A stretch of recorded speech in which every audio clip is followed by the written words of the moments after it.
নমস্কার বন্ধুরা, happy nomad লাইফে সবাইকে স্বাগত জানাই। তো এখন চলে এসেছি দমদম পার্কের পুজো মণ্ডপের সামনে।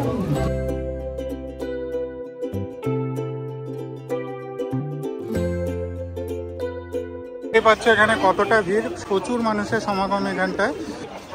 তো সেই ভিড় লাইন পার করে ফাইনালি ঢুকছি দমদম পার্কের পুজো মণ্ডপে। তো সামনে লেখা আছে প্রতিটা চেনা বাড়ির একটা অচেনা গল্প আছে, প্রতিটা মনে আছে একটা অন্ধকার কোণ, আর আছে আমাদের সবার সত্যান্বেষী ব্যোমকেশ বক্সী।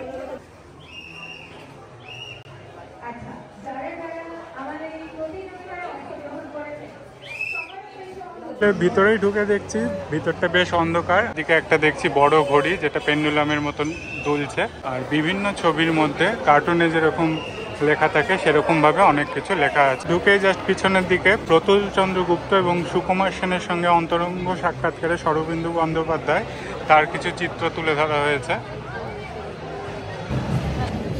চারিদিকে রয়েছে ব্যোমকেশ বক্সীর বিভিন্ন ছবি সহ বিভিন্ন কিছু লেখা আছে, আর সেটা নিয়ে সাজানো গোটা পুজো মণ্ডপ।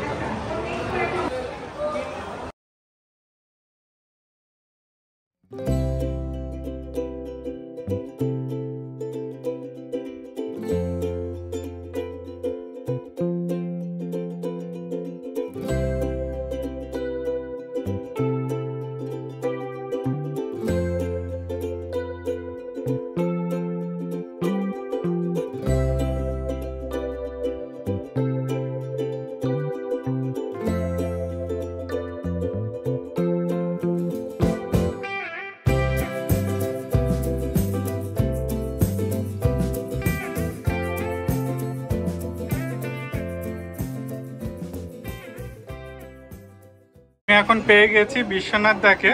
তো ওনার কাছ থেকে একটু জেনে নেব যে এই প্যান্ডেলের ভাবনা সম্বন্ধে আর এই মানে টোটাল থিমটা সম্বন্ধে একটুখানি জেনে নেব। নমস্কার, দমদম পার্ক তরুণ সঙ্গে 2025-এ আপনাদের স্বাগত। এটা আমাদের 40তম বছর।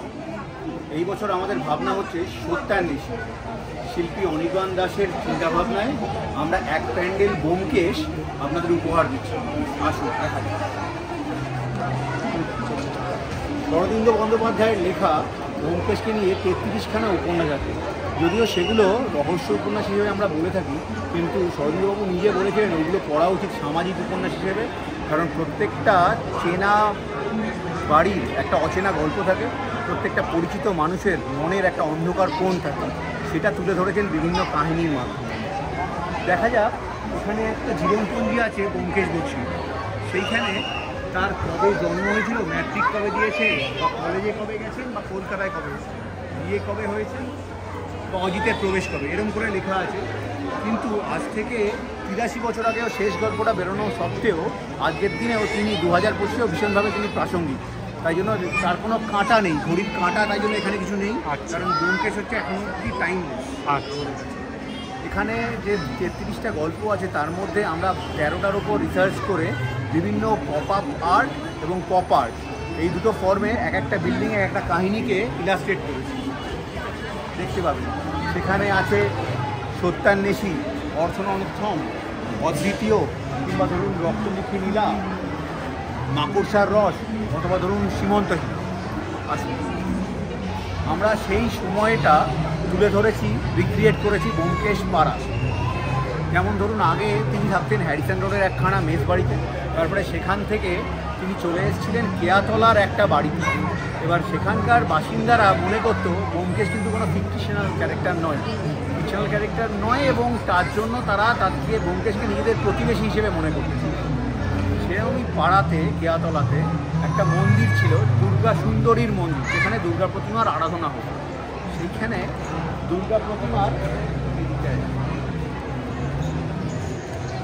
প্রতিমার ঘণ্টহার গেছে চুরি, এবং তাই জন্য আমরা ক্লাব কমিটির তরফ থেকে ব্যোমকেশ বক্সীকে অ্যাপয়েন্ট করেছি, যাতে সেটা সে ইনভেস্টিগেট করে বার করতে পারে, এবং তিনি আমাদের কথা দিয়েছেন যে তিনি অষ্টমীর আগেই সেইটা বার করে দেবেন, পুজোর আগে। এই আমাদের ভাবনা। বিভিন্ন কাহিনী এখানে তুলে ধরা আছে, এবং চিত্রচোর আছে, বা অগ্নিবাণ জানেন তো ব্যাপার, গল্পটা কীরকম? একজন সায়েন্টিস্ট রিসার্চের জন্য টাকা দরকার বলে সে তার দ্বিতীয় পক্ষের ওয়াইফকে মার্ডার করার প্ল্যান করে। সে ইনভেন্ট করে একখানা ম্যাচ স্টিক্স, যেটা জ্বালালে ধোঁয়াতে যে সামনে থাকবে সে মারা যাবে, এবং দুজনের নামে বড় ইন্স্যুরেন্স করে।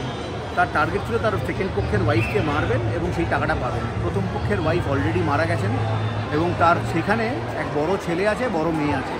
প্রথম দিন দেখা যায় বড় ছেলে সিগারেট ধরাতে গিয়ে সেটা মারা যায়, এবং দ্বিতীয় তারপরে কিছুদিন পরে তার মেয়েও মারা যায় পূজার জন্য ধূপ জ্বালাতে গিয়ে।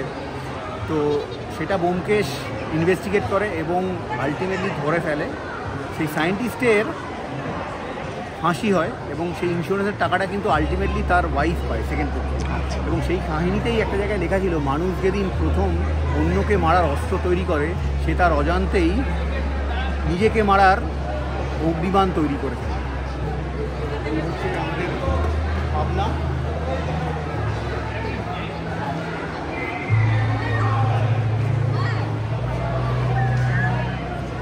এটা প্রথম কাহিনী, পথের কাঁটা। পথের কাঁটা প্রথম কাহিনী। দ্বিতীয় কাহিনী হচ্ছে সীমন্ত হীরা। সেগুলো মাসিক ম্যাগাজিনে বেরোতো, কিন্তু তারপরে তার পপুলারিটি দেখে দেখা গেল যে সেটা একটা বই, 4টে গল্প নিয়ে একটা বই আকারে বেরোলো, যেই বইটার নাম ব্যোমকেশের ডায়েরি। এগুলো দেখানো হয়, কিন্তু এখন লাঞ্চ ব্রেক হচ্ছে বলে এটা আচ্ছা, ঠিক আছে। আপনাকে অশেষ ধন্যবাদ। মানে এটা একটা মানে বিশাল বড় প্যান্ডেল, মানে হিউজ একটা স্টোরি আছে এই প্যান্ডেলে। তো সেটা আমাকে এত সুন্দরভাবে বোঝানোর জন্য আপনাকে অশেষ ধন্যবাদ। এই প্যান্ডেলটা জুড়ে প্রচুর কাহিনী রয়েছে, সেই কাহিনীগুলো দাদা খুব সুন্দরভাবে আমাদের বুঝিয়ে দিলেন। ব্যোমকেশ বক্সির অসাধারণ এই ভাবনা নিয়ে তৈরি এই প্যান্ডেলটা তোমাদের কেমন লাগলো সেটা কমেন্টে জানিও। ভালো লাগলে লাইক করো, শেয়ার করো, আর দেখা হচ্ছে দুর্গাপুজোর অন্য কোনো পর্বে। তো ততক্ষণের জন্য সবাই ভালো থাকবে, টাটা।